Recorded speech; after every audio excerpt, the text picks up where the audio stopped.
कीर्ति जी। राधे राधे। राधे राधे महाराज जी। महाराज जी, मेरे जीवन में अनेक ऐसे व्यक्ति हैं जो मुझसे शत्रुता का भाव रखते हैं। मेरे सामने मीठा व्यवहार करते हैं किंतु अन्य लोगों के सामने बहुत बुराई करते हैं। ऐसे में मुझे उनके साथ कैसा व्यवहार करना चाहिए? देखो, आप तो गृहस्थी में संसार में हो। कौन ऐसा है जिसकी 10 प्रशंसा न करते हो और 10 निंदा न करते हो? कौन ऐसा है? भगवान भी जब अवतरित हुए तो उनको भी गाली देने वाले थे।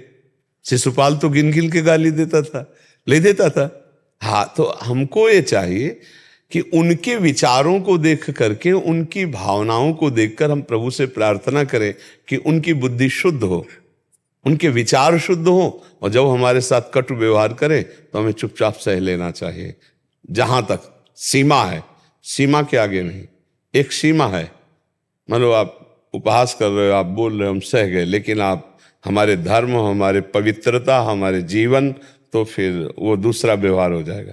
फिर कानून का सहयोग ले ले, फिर उनका विरोध कर ले, लेकिन जहां तक एक सीमा तक है वहां तक सह जाना चाहिए।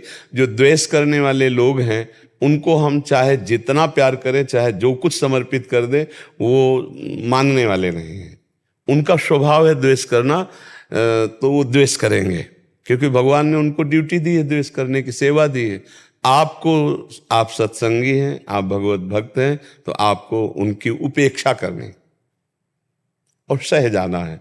क्योंकि अगर हम वैसा व्यवहार करेंगे तो उनमें और हम में अंतर क्या रह जाएगा?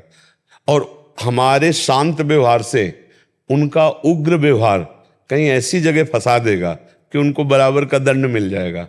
हमको चाहिए कि दंड देने की भावना जहां तक हो हम त्यागें, भगवान उनका मंगल करें, भगवान उनकी बुद्धि शुद्ध करें। अब जैसे जो निंदा करते हैं तो हमको प्रणाम करना है उनको भी।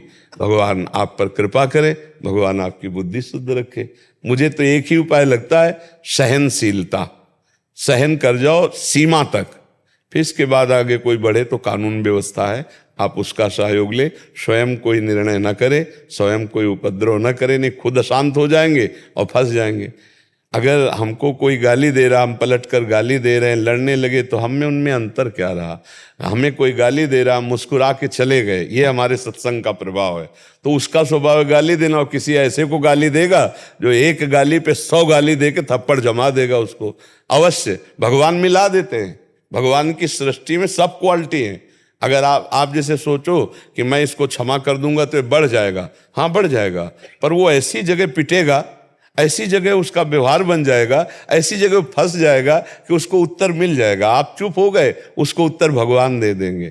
इसलिए हमें लगता है हमारी सलाह में, अध्यात्म की सलाह में, तो जहां तक हो सहन करना चाहिए और उनके प्रति भी अच्छा भाव रखना चाहिए, उनके प्रति भी बुरा भाव न रखें, क्योंकि उनकी बेचारे की बुद्धि वैसे ही खराब है, द्वेष कर रहे हैं, और हम चाहें कि वो नाश हो जाए तो ऐसा नहीं, उनका मंगल हो, वो अच्छे भाव से चले।